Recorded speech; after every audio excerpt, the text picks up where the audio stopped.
Ini pasti PKI. Apakah analisa ini objektif, ilmiah? Tidak masalah ya.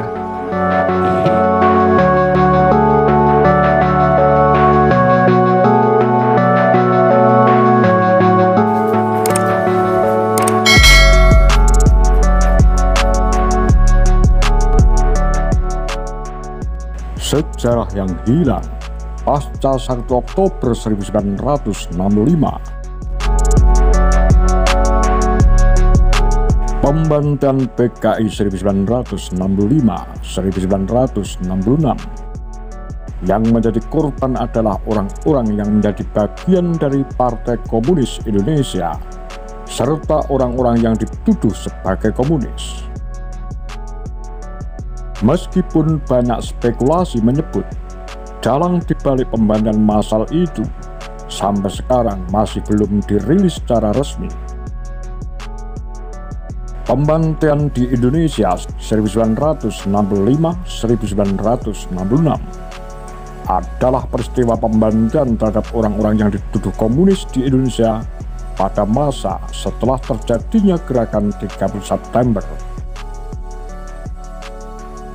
Diperkirakan lebih dari 1,5 juta orang dibantai dan lebih dari 1 juta orang dipenjara dalam peristiwa tersebut. Pembersihan ini merupakan peristiwa penting dalam masa transisi ke Orde Baru. Partai Komunis Indonesia dihancurkan. Pergolakan mengakibatkan jatuhnya Presiden Soekarno dan kekuasaannya selanjutnya diambil alih Soeharto. Kudeta yang gagal menimbulkan kebencian terhadap komunis karena kesalahan dituduhkan kepada PKI. Komunis dibersihkan dari kehidupan politik, sosial, dan militer, dan PKI dinyatakan sebagai partai terlarang. Pembantaian dimulai pada Oktober 1965 dan memuncak selama sisa tahun sebelum akhir mereda pada awal tahun 1966.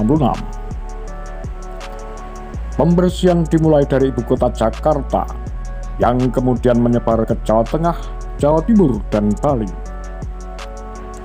Ribuan vigilante, orang yang menegakkan hukum dengan caranya sendiri, dan tentara angkatan darat menangkap dan membunuh orang-orang yang dituduh sebagai anggota PKI.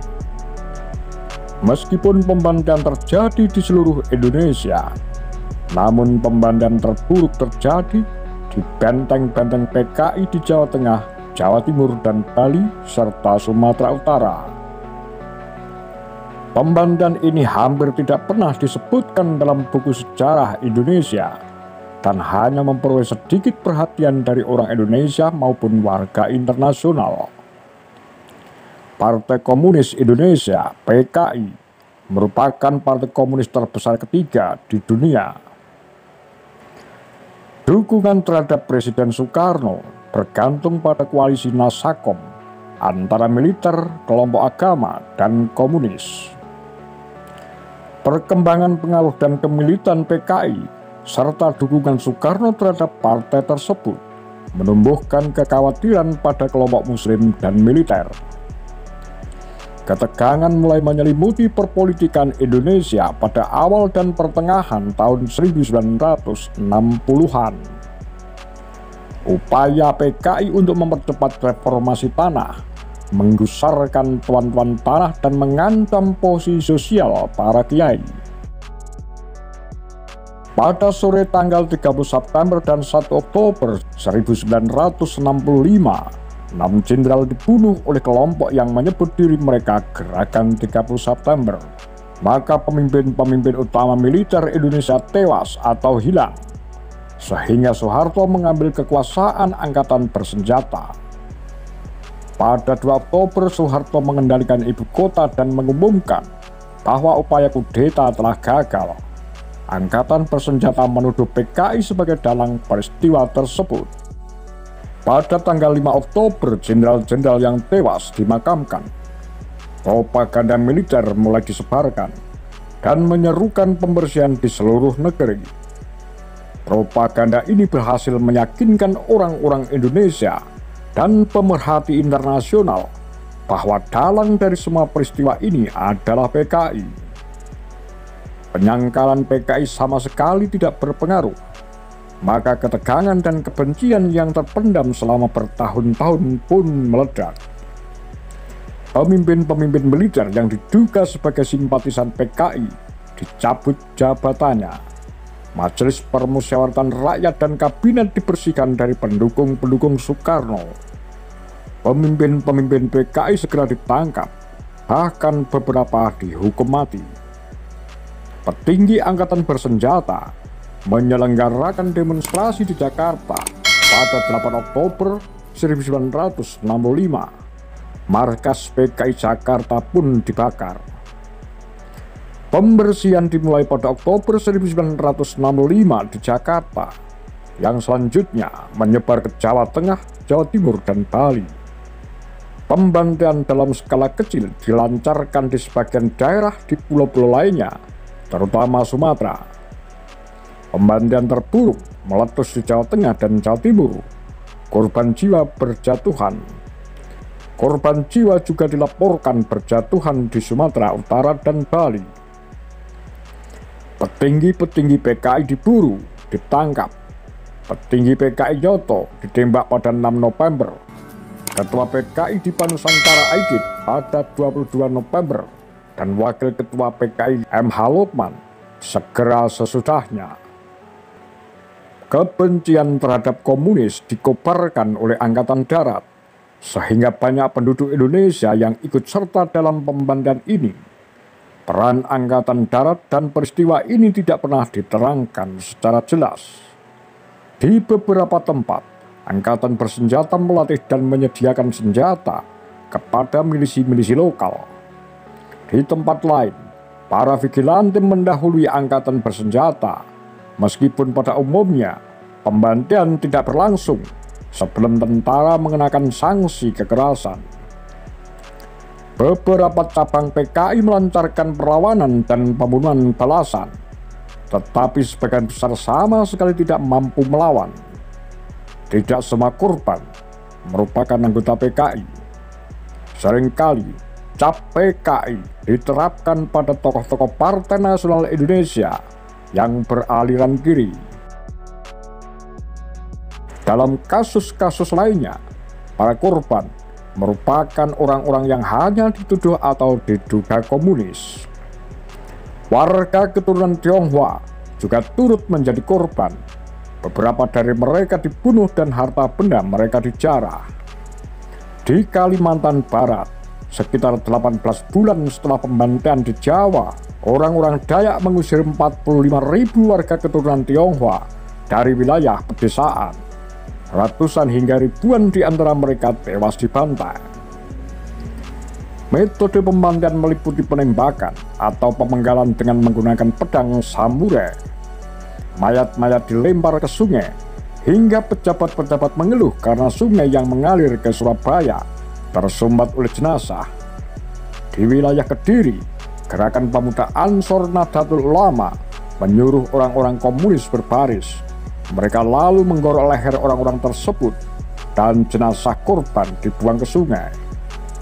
Pembantaian ini mengosongkan beberapa bagian desa dan rumah-rumah korban dijarah atau diserahkan ke Angkatan bersenjata. Pembantaian telah mereda pada Maret 1966, meskipun beberapa pembersihan kecil masih berlangsung hingga tahun 1969. Penduduk Solo menyatakan bahwa meluapnya Sungai Bengawan Solo yang tidak biasa pada Maret 1966 menandai berakhirnya pembantaian. Di Jawa, banyak pembunuhan dilakukan oleh simpatisan aliran. Militer mendorong para santri Jawa untuk mencari anggota PKI di antara orang-orang abangan Jawa. Pembunuhan meluas sampai pada orang-orang yang bukan anggota PKI. Di Jawa, contohnya, banyak orang-orang yang dianggap PNI kiri dibunuh. Yang lainnya hanya dituduh atau merupakan korban fitnah dengan sedikit atau tanpa motif politik. Pada pertengahan Oktober, Soeharto mengirim sejumlah pasukan komando kepercayaannya ke Jawa Tengah, daerah yang memiliki banyak orang komunis, sedangkan pasukan yang kesetiaannya tak jelas diperintahkan pergi dari sana. Pembantaian terhadap orang-orang komunis kemudian dilakukan oleh para pemuda dengan dipandu oleh angkatan bersenjata memburu orang-orang komunis. Konflik yang pernah pecah pada tahun 1963 antara Partai Muslim Nahdlatul Ulama dan PKI berubah menjadi pembantaian pada minggu kedua Oktober. Kelompok Muslim Muhammadiyah menyatakan pada awal November 1965 bahwa pembasmian Gestapo PKI merupakan suatu perang suci. Pandangan tersebut didukung oleh kelompok-kelompok Islam lainnya di Jawa dan Sumatera. Bagi banyak pemuda, membunuh orang komunis merupakan suatu tugas keagamaan. Di tempat-tempat adanya pusat komunis di Jawa Tengah dan Jawa Timur, kelompok-kelompok Muslim menganggap bahwa mereka adalah korban serangan komunis, supaya mereka memperoleh pembenaran atas pembantaian yang mereka lakukan. Mereka biasanya mengungkit-ungkit peristiwa Madiun pada tahun 1948. Para pelajar Katolik di daerah Yogyakarta meninggalkan asrama mereka pada malam hari untuk ikut membunuh orang-orang komunis yang tertangkap. Untuk sebagian besar daerah, pembantaian mereda pada bulan-bulan awal tahun 1966. Namun di daerah-daerah tertentu di Jawa Timur, pembantaian berlangsung sampai bertahun-tahun. Tidak ada yang tahu mengenai pembantaian dan jumlah pasti korban meninggal hampir tidak diketahui secara pasti. Hanya ada sedikit wartawan dan akademisi barat di Indonesia pada saat itu. Angkatan bersenjata merupakan satu dari sedikit sumber informasi, sementara rezim yang melakukan pembantaian berkuasa sampai 3 dasawarsa. Sebelum pembantaian selesai, angkatan bersenjata memperkirakan sekitar 78.500 telah meninggal, sedangkan menurut orang-orang komunis yang trauma, perkiraan awalnya mencapai 2 juta korban jiwa. Di kemudian hari, angkatan bersenjata memperkirakan jumlah yang dibantai dapat mencapai hingga 1 juta orang. Pada 1966, Benedict Anderson memperkirakan jumlah korban meninggal sekitar 200.000 orang dan pada 1985 mengajukan perkiraan mulai dari 500 hingga 1 juta orang. Sebagian besar sejarawan sepakat bahwa setidaknya 0,5 juta orang dibantai, lebih banyak dari peristiwa manapun dalam sejarah Indonesia. Suatu komando keamanan angkatan bersenjata memperkirakan antara 450.000 hingga 500.000 jiwa dibantai. Para korban dibunuh dengan cara ditembak, dipenggal, dicekik, atau digorok oleh angkatan bersenjata dan kelompok Islam. Pembantaian dilakukan dengan cara tatap muka, tidak seperti proses pembantaian massal oleh Khmer Merah di Kamboja atau oleh Nazi Jerman di Eropa.